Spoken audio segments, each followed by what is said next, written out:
because I have this voice. But I'm just saying what everybody else wants me to say. Can you look at me for a second? No, wait! Hey, look at me! I see you. I see you. I see you.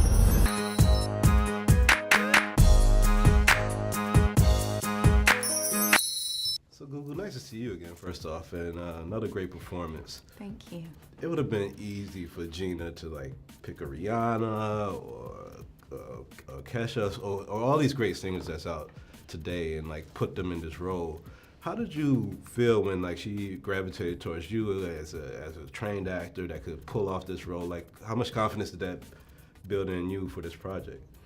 Yeah, I mean, it was great. You know, I know that she auditioned singers and she auditioned actresses as well, and I think obviously, ultimately, she chose me for the role, and it's wonderful when any director, you know, trusts you with a project, especially one that they've written and has such a personal connection for them. So yeah, it was wonderful to have her trust and confidence. This movie is it's a love movie, but it's a musical movie also. Do you have a favorite musical movie that when you look back among, you know, movies that you've watched that, you know, that just kind of comes to mind? You know what? I grew up on musicals. Oh, yeah, So for me, you know, the like Singing in the Rain and Guys and Dolls, you know, that old school Hollywood Right. musical is sort of what I loved watching as a kid, you know. And I also grew up watching a lot of, you know, movies that had a lot of music in them, like, you know, Baz Luhrmann's movies, you know, like your yeah. Moulin Rouge and your sort of Romeo and Juliet, that even though they're not musicals per se, the soundtrack is such a huge part of the film. So you know, and I feel like the soundtrack is going to be is a huge part of this film in sort of showing the character's journey. Yeah, use that hood. Exactly. We're gonna move the chair for a second. I'm gonna get you on the floor, all right? Are you getting full body as well? I am getting full body as well. That's Foxy. That's it right there. Can you arch your back just a little bit? Yeah, arch back a little bit. Exactly. Lift up.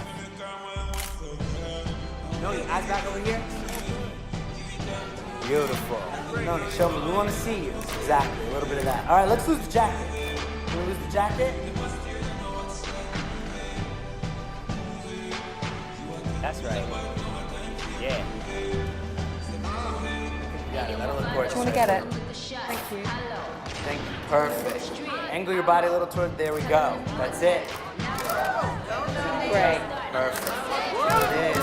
This is it. That's that cover. You want that cover? Let me see it. Are you an item? How does Ken feel about this?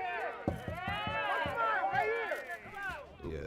No, we've seen you earlier this year, actually, you know, last year going into this year with Belle, and it portrayed you in a different type of sexy than you pull off in this. Like, how was it to be in these outfits that's more like the contemporary idea for some for what sexy is today? Was that freeing, or did you feel even conflicted like the character you portrayed seemed to feel about the costumes that you had to wear and stuff? Yeah, you know, we had an amazing costume designer, and I trusted Gina. You know, Sandra Hernandez was the costume designer, and I think that, you know, looking at the contemporary artists of today and music videos of today, you know, we were trying to represent, you know, what is out there right now, and I think that a lot of Noni's costumes are very similar and actually more tame than some artists' costumes in their music videos. So for me, it was really about creating an authentic world.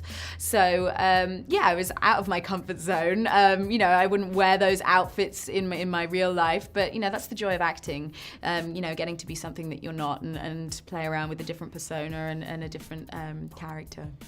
Noni, for a large portion of the film, is just trying to keep it together. She's trying to figure out who she is, and you know, it's kind of like the lights might have blinded her. Do you think that challenge is different for a musical artist than it is for an athlete or an actor, as far as like dealing with stardom and kind of balancing themselves out? You know what? I haven't really thought about it in terms of athletes. I know, but it definitely for an actor, I think the great thing is that you get to play a role, and then you get to take off that character and play a different role. And I think sometimes, you know, the trapping potentially of being a music personality or a sports personality, or you know, is that you have a persona and you sort of never get to take it off. Or people want you to be that thing all the time, and that's a lot of pressure to be on all the time, you know. And for me, I'm thankful that I'm an actress and I can play a character, then I can be me, and then I can play another character.